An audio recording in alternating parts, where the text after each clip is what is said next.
Good morning, everyone. Happy Friday, July 9th. Hope you guys have had an excellent morning so far. Looks to be a mixed reaction sort of trading day here, so let's go through what I am looking for today.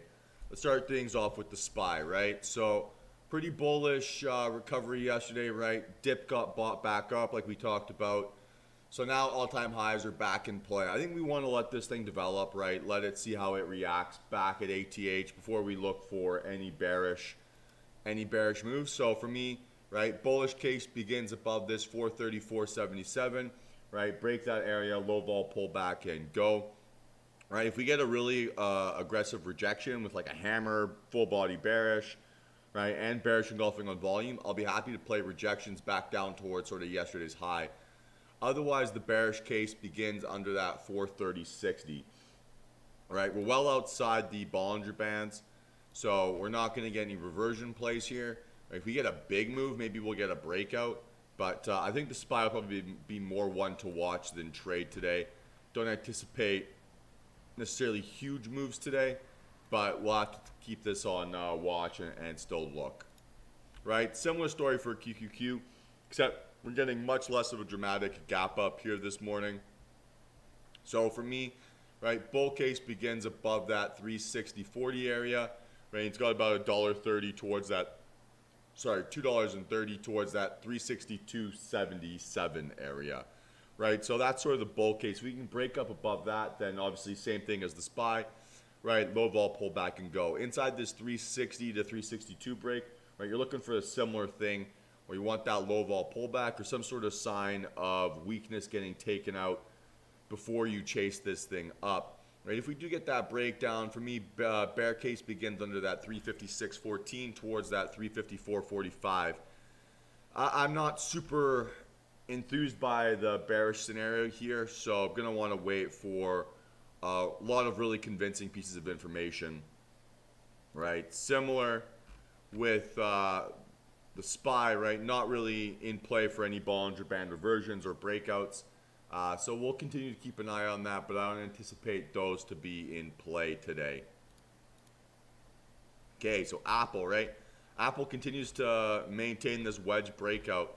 Still now needs to get back above this all-time high. So we're sort of waiting for that to happen, I think, here, right? Either get a big rejection day or we get a nice all-time high day. So I'll look to play, bearish moves if we get a nice rejection off, say, this 144 or off this 145, back down towards sort of yesterday's low.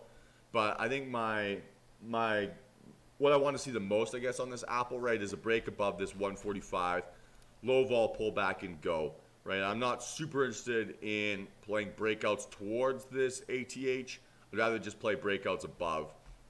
If we do get that breakdown, then yeah, that could be really interesting. We could get that move down, right? On the 30 min, right? Same thing as with QQQ and SPY. Reversions aren't really setting up here at the moment. We're sort of stuck in this midline. Might be able to get a breakdown or a breakout if we get a little bit of volatility this morning. So Tesla's actually one I kind of like a little bit.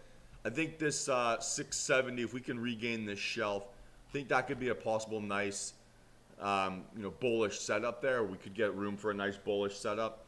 So I'll be looking for a break above that 670, get that low vol pullback towards that 684, and then same thing towards that 700.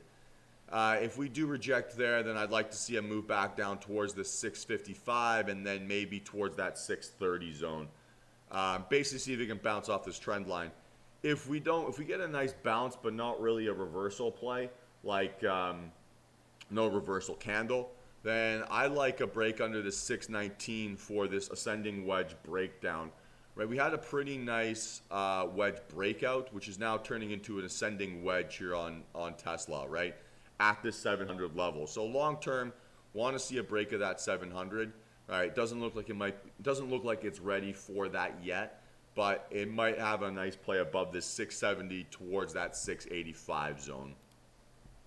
Okay, Microsoft reminds me a lot of QQQ, where kind of looks pretty similar.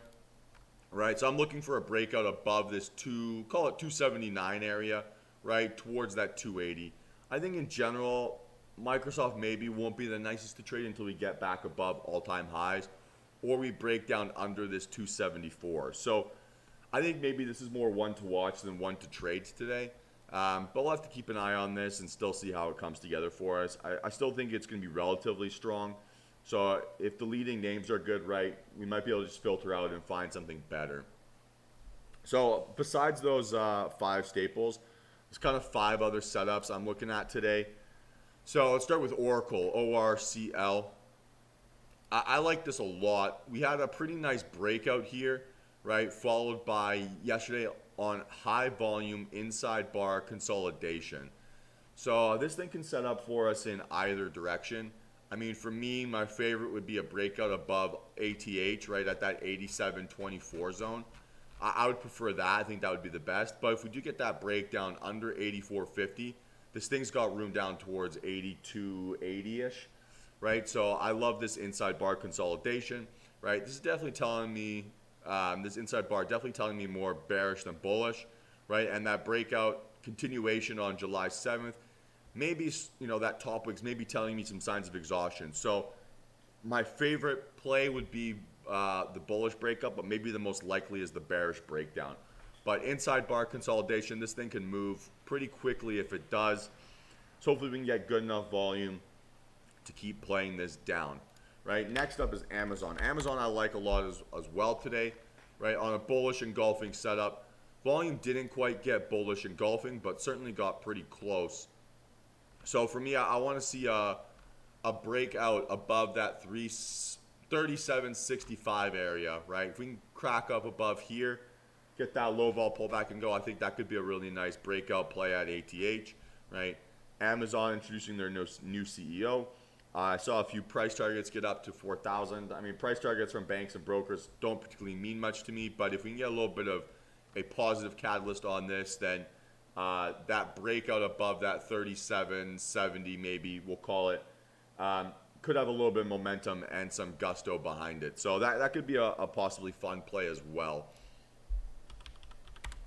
All right, so next one is space, kind of related to this Amazon with that space race they're doing.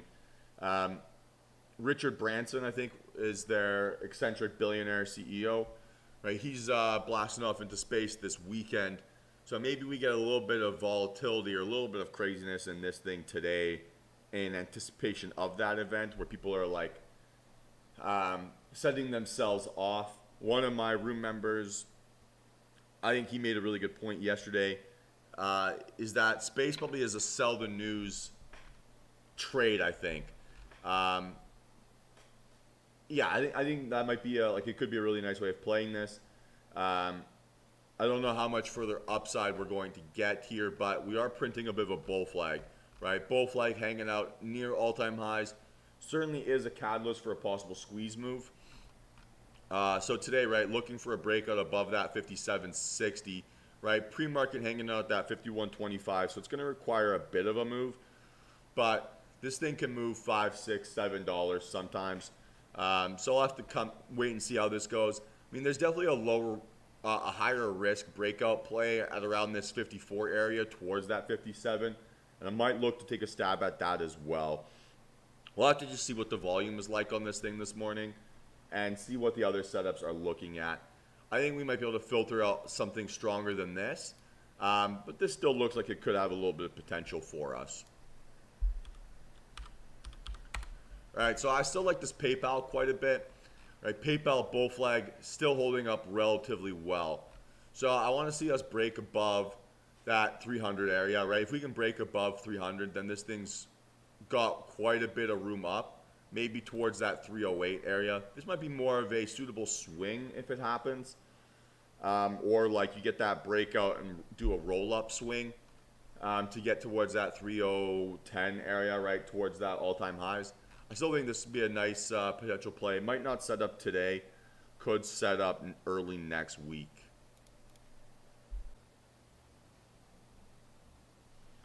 Last one here today is the snow. So snow's got a couple ways we can play this, and it's going to really depend on its morning volatility. I do kind of like this, nice volume increase last couple days, but it's not giving us that big oomph that we're still looking for. So we're stuck in an ascending wedge pattern here. So again, a nice period of consolidation. Looking for two things. Looking for a breakout above this 255 area, right? Then that's got room towards that maybe 275 over a couple days, right? Otherwise, I'm looking for a break of this 231 down towards that 220 and then 200. So that's sort of what I'm looking for there on snow. I think this thing's got a little bit of room. Might not be ready again today. Generally, guys, I think the way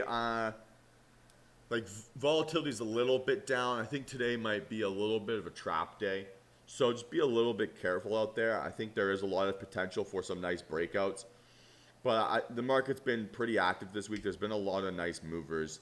So it wouldn't be very surprising to me if this Friday was a little bit calmer, right? If you are playing with options, right, give yourself a better chance of success today. Don't be too aggressive playing the daily expirations now, right? The weekly expirations that are expiring on Friday so late into the day. I think that's really, really ambitious, and you're putting yourself up in a situation to get crushed. So be careful out there, guys, right? Make sure every trade is set up, confirmation, execution, then you're going to be just fine.